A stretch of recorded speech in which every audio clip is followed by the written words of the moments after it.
Hey, I'm Alex Radcliffe from BoardGameCo, and today I'm going to be reviewing 17 board games from BoardGameArena. This is a series that I do that I've already done 2 in this series, and there should be a bunch more coming, because actually there's a whole lot more games, but the first time I did this series, I chose 17 as an arbitrary number, because that's how many random games I had played in the past 2 months or whatever, and then I decided that the series is now 17 BoardGameArena games. Why 17? It's a random number. It works. We're gonna keep at it. But anyways, I do have a bunch more of these to go through because I have a bunch more games that I've been playing. Basically, what I like to do is I like to hop over to BoardGameArena and I like to learn new games on a regular basis, learn a new game, play a new game, just see what else is out there. Most of the games that I play on BoardGameArena when I do this are games that aren't really worth playing again. In fact, I should be very, very specific here. I'm saying 17 games that I'm reviewing. In general, in a regular video, if I call it a review, please know that in general, a review is a game I played at least twice, usually more, versus a first impression is a game that I've played 1 time. Many of these are first impressions, so that is the caveat. I will give you my thoughts, my score, and all that, but I do want you to know that for most of these, I have only played them on BoardGameArena, which I do know can affect your experience. There are some great games that I love that I do not think BoardGameArena is the best platform for them. And then secondly, many of these I've played once. If I've played it more than once, I'll generally mention it because that'll happen to a few of these.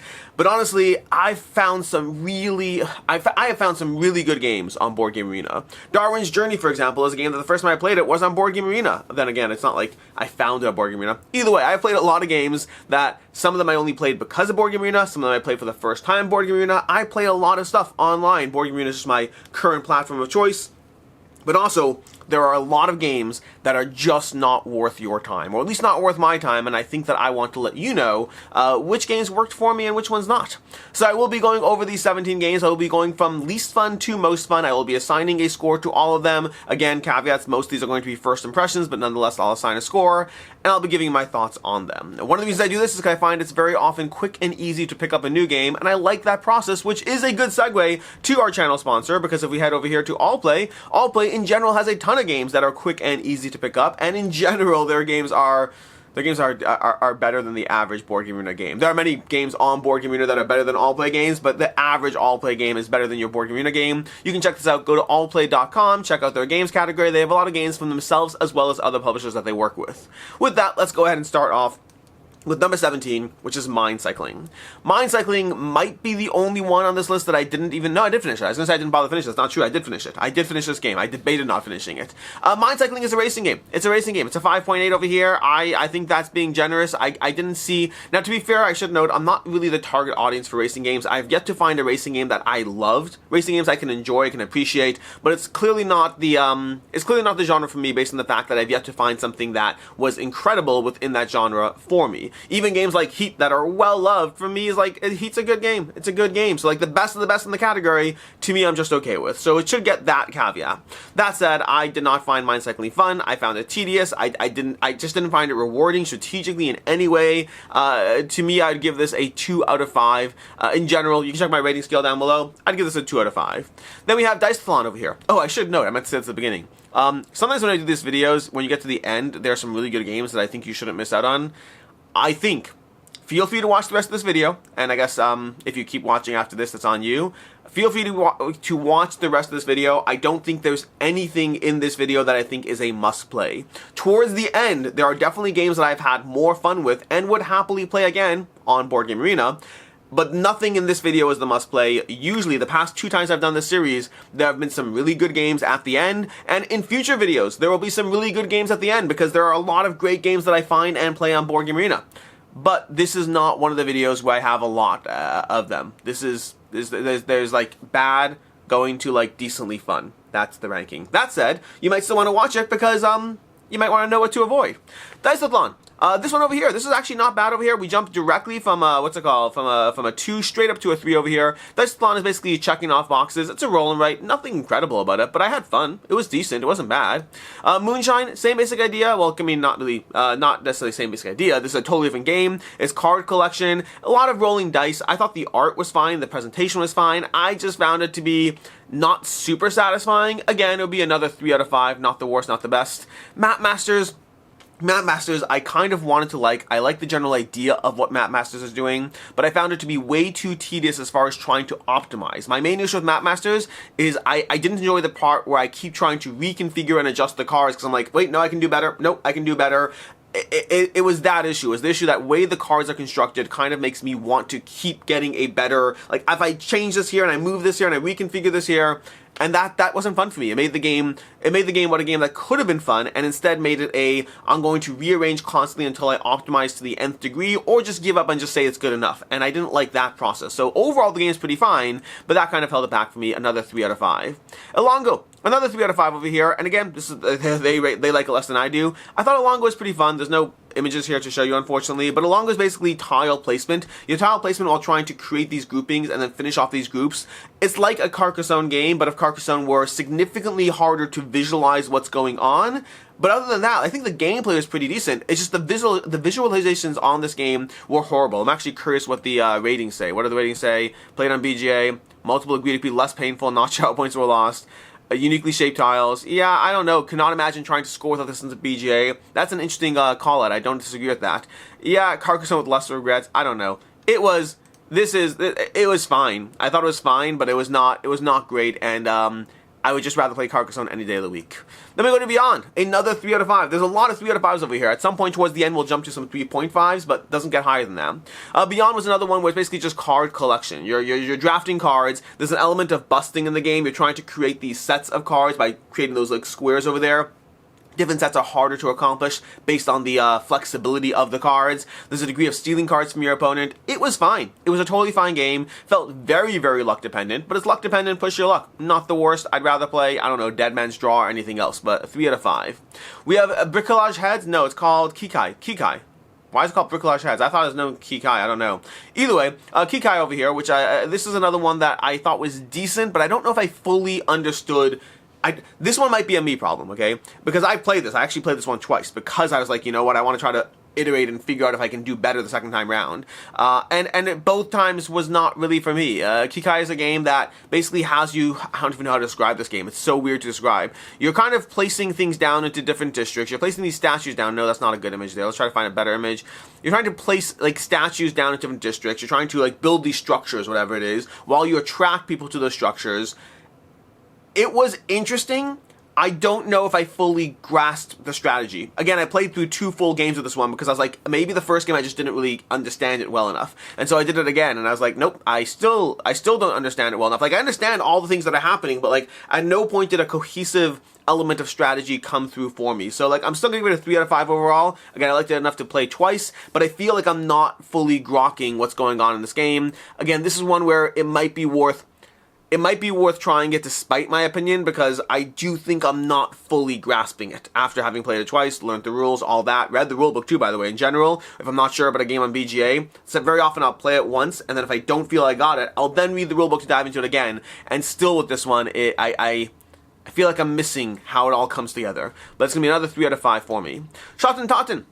Not a bad game over here. This is another 3 out of 5. It's arguably should be better. It's basically, what's it called? It's basically, the Lost Cities. Lost Cities, the card game, which I think is pretty decent. I think it has held back a little bit for me. Honestly, no, I probably should give it a 3.5. Let's bump it up. I think we're getting to 3.5 territory. This is a 3.5 for me. Schotten Totten it's Lost Cities. It's Lost Cities, the card game, just with a different theme. I don't mind it. I don't care. I don't necessarily feel strongly one way or the other. It's like, if you like Lost Cities, you'll like Schotten Totten. We have Yaxha. Yaxha over here was an interesting one. This is one of those games, again, so I would give this one a 3.5, definitely. It was one that you're kind of trying to stack this pyramid, and as you create things, you block yourself off from being able to continue colors. So it's one of those things where at first the premise seems like kind of open, but it gets tighter and tighter as you go. It was fun. I just don't think, like, this one I actually played a few times on BGA, because, like, it's fun, it's simple and straightforward. I don't think there's a ton of depth to the experience. That's not a lot that's keeping you coming back to it. That's my main critique with it, but I'd still give it a 3.5. Sausage Sizzle, where actually I played the BGA version, which is called A.E.R.O over here. I kind of like this. I see the appeal of Sausage Sizzle now. This is a very light, throw some dice and try to, what was it? You're basically trying to throw these dice over here. What is you doing? Roll the dice, get as many of the same critter. That's what it was. I have to remember the game. You basically have different sets of dice. You have numbers, and then you have suits, basically. And you're trying to slowly lock things off as you roll the dice, trying to bear things up. But as you score certain suits, you lose access to them. So there's a constant game of when do you lock a die, when do you keep pushing, because you possibly can get really high values or you can possibly bust it all. It is an interesting push your luck tactical game. I understand the appeal of Sausage Sizzle. I prefer the theme of A.E.R.O. Is that what it's called? A.E.R.O? A-E-R-O. I prefer the theme of that one, but I had fun with this one. It's definitely a light game, but it's a good filler game. It's a good filler game. I give it a 3.5. Then we have Skulking.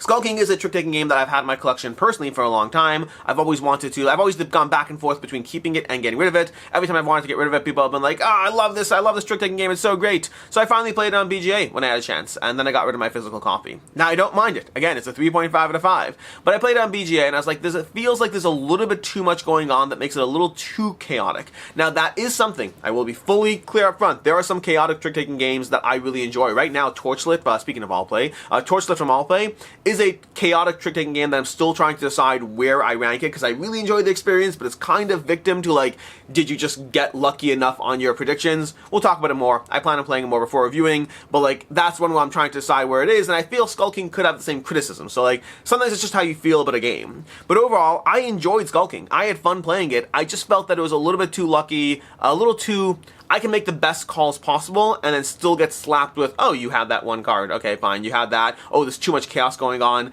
It's fun. I see the appeal. Still a 3.5.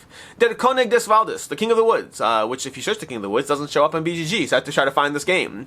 This is a hand management game where you're playing cards into your own side for their score value, or you're playing cards for their ability into your opponent's side, which gives us an interesting trade-off of what do you want? Do you want the value of the card? Do you want to play for the ability? And as you're stealing cards from each other's hands, this is another one that I played a few times. I thought it was charming. I'd give it a 3.5 out of 5. It didn't wow me, not by any sense. It is one of those games that's fun for if you just want to try to figure out how to optimize, go through it a few times. I enjoyed The King of the Woods, but again, nothing here wowed me. Arigato. Another 3.5 out of 5. I think the rest of these, by the way, they're all 3.5s from here on in. Arigato is the one in which you're trying to gather cards, you're trying to place them in different areas, either into your center, or discard them, or pass them, and where you place those cards has different effects. I thought there was an interesting, like this is another one I played a few times, I thought this was an interesting degree of trying to optimize around the card abilities. I don't think I would want to play this in person unless the iconography is really good. I found myself relying and constantly like hovering over a card to see what it does, although maybe that gets better as you actually play it. But overall, I definitely enjoyed this one. I thought it was a clever puzzle of optimization. It didn't feel super strategic. It felt like you're trying to make the best with what's in your hand, but I enjoyed passing cards. I enjoyed trying to like figure out if I can optimize the abilities, if I can gain the resources needed without like throwing out and discarding extra resources. I really enjoyed the back and forth aspect of this. This was one like, I don't think I need to play it in person. This is the tricky part because it's a good game. Like at this point, we're starting to move into some games that like, I can understand if you wanted to have this in your collection, I just have to be mindful of, like, adding things to my collection if I already have games I prefer more. And I think that's what Arigato is for me. In fact, I would say all of these, the next 5, this one up, even though they're all 3.5s, not all 3.5s are created equal. So I would say from Arigato onwards, these last 5 are the ones that I would have definitely considered having in my collection once upon a time, for sure. In fact, some a little bit lower as well. But right now, I'm at a place where I don't think I like them enough to add them. But these are all better experiences that I enjoyed. Then we have Viva La Catrina over here. Or Viva Catrina, not La Catrina. Viva Catrina. Again, this is a tile laying game, very Carcassonne adjacent. You're trying to create these pathways as you draft tiles from the display. There's an interesting element where the tiles are moving inwards. So every time you take a tile, you're revealing tiles for other people. So you kind of want to plan about not just the tile you have, but what tile is being revealed, which tiles really work. You're trying to create these sections of tile, but also these pathways. There's a lot of things going on here. Another one that I played several times. Again, most of these higher up I have played several times because they're kind of fun. Like there's more going on to them. So I enjoyed Viva Catrina, not one I need to own, but I thought this was pretty charming. Duel for Cardia. I've actually covered this in person in another video at some point, I don't know, but my first few plays of this were on BoardGameArena, so I decided to include it over here because, I discovered it on BoardGameArena, I played it a few times in BoardGameArena, and then I picked up a copy at PAX Unplugged. But to be clear, it was a review copy. It was a review copy in a goodie bag from Asmodee. I don't think I would have asked for this to cover specifically because I already knew that I liked it but didn't love it, and that's just not, like I don't rush to cover things I'm not excited about. But Duel for Cardia is a 2-player game which you're going to be playing cards. You kind of have the same set of cards. You're playing cards, trying to utilize, kind of similar to the King of the Woods, in the sense that you're trying to be mindful of the ability or the value, although in this case it's more about whoever has the higher value wins that matchup. Whoever has the lower value gets the playability of their card. That leads to an interesting back and forth. Again, I've played this several times in BGA. I think it's fine. I think it's enjoyable. I just think that I've seen what the game has to offer as far as the card puzzle of going back and forth, but I enjoy it, a 3.5.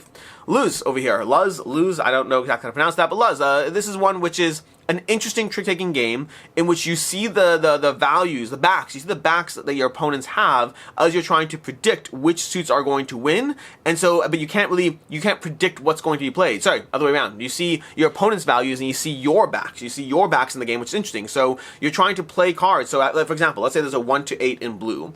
I might know that I have 4 blue, and I might see that you have a 7 and a 1, and you have a 6. So you're going to have to play a 6. That is known information. You are playing either a 1 or a 7. You don't know which one it's going to be, but one of those is going to be played. And then I have all the rest of the blue, possibly some cards are discarded and not in play, and I have all the rest of the blue, and so I'm trying to figure out, okay, well, am I going to play the 8? Am I going to play lower? So you're trying to make these educated guesses as to which cards are most likely to be played, and the thing that to me that's most clever about it is the fact that that on its own is kind of just comes down to luck. Okay, well, did you play the 1 or the 7? You couldn't have known. But the strategy of the game is trying to optimize out a pathway of how to best play your cards to ensure you have the most, like the highest statistics in each play. That's where the strategy really comes in, because it's not about any one play. Any one play is just a very simple, I have 4 cards, one of them's an 8, I might win this trick, you have a 6, there's only a 6, you're going to play the 6 for sure, so only a 7 or 8 can win. He has a 50% chance of winning, and I have a 25% chance of winning. That's very straightforward. But when you start thinking it through, you're like, well, if I play yellow first, that means you're going to have to do that, and then depending who wins there, you're going to still have to deplete that, and eventually you're going to have to play your blue, then I can take control with green, and once I take control with green, at that point in the game, you'll have played at least one of your blues, I'll have more information, I'll be able to play a string of 4 blues, so I can probably work it out to win all. That's where the real strategy comes in. I enjoyed this. Still luck in it. Still definite luck, but I enjoyed Luz, another one I've played several times. And then lastly, we have Exhibition 20th Century, which I was surprised to see is only a 6.6. I thought this was fun. I enjoyed this. Again, only a 3.5 fun, but like some of the games, like this is the kind of game I'd expected to have like a 7 to a 7.3, somewhere in that range. 6.6 feels a little low for what this is doing. But this is from 20th Century Games, I think. Well, it's Swally, but 20th Century Games. But you're basically playing cards into this grid over here. So as you have these cards, you're drafting cards from a row over here, placing them into your own personal board where they score differently depending. It's variable scoring, so each game is different. But you're placing them down into your personal board, trying to optimize. But there's an element we have to be mindful of what cards you select, because that's going to affect where you can select your cards from next. But again, overall, I thought this was a fun, charming game. A little timeline adjacent. Like, it's a little bit like Timeline, but not really like Timeline, but it has that element to it.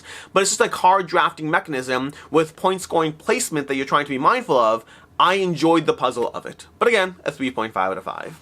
Those are the 17 games. Again, nothing here I think is a must-have by any means, but if you did want my recommendations of the best 5, it's easily they're ranked, so yeah. But Arigato, Viva Catrina, Duel for Cardia, Luz, and Exhibition 20th Century are the ones that I think moved into a different territory for me. Maybe I'm debating this. I think I'm gonna adjust Skulking and Sausage Sizzle. I think I'm gonna say no, no, not Skulking. Sorry, I'm gonna move Sausage Sizzle up 2 places. The more I think about it, Sausage Sizzle should be over here number 6. I think I would rather play that over the King of the Woods or Skulking. Like Sausage Sizzle is not a great game, but it's just kind of charming and fun. Like I would consider picking up a copy of A.E.R.O because I think my kids would enjoy it. I think it's very straightforward. It's very charming. I think it's a really good gateway game. So my personal enjoyment wise, it's still a little lower down, but arguably this is the one that I might consider picking up the most because of the potential charm factor and accessibility for others. Although again, I definitely want the A.E.R.O version personally. Tell me down below whether you prefer the Sausage Sizzle as a theme or whether you prefer this A.E.R.O as a theme. I'm curious. You can't see the components over here. You have to look on BoardGameArena, I guess. I don't know. But yeah, I'm just pulled in more by that. Anyways, that is basically it. These have been your 17 BoardGameArena rankings of these particular batch of 17 games. I will be back at some point in the future with more of them because I am going through way too many BGA games. I just find it's a good distraction that's not Facebook, and I'm trying to avoid Facebook this year. Well, I was trying to avoid Facebook last year, too. That didn't work out as well, except for 1 month. Anyways, until next time, I'm Alex Radcliffe from Board Game Co. I hope you enjoyed this video, and as always, I hope you have a good one.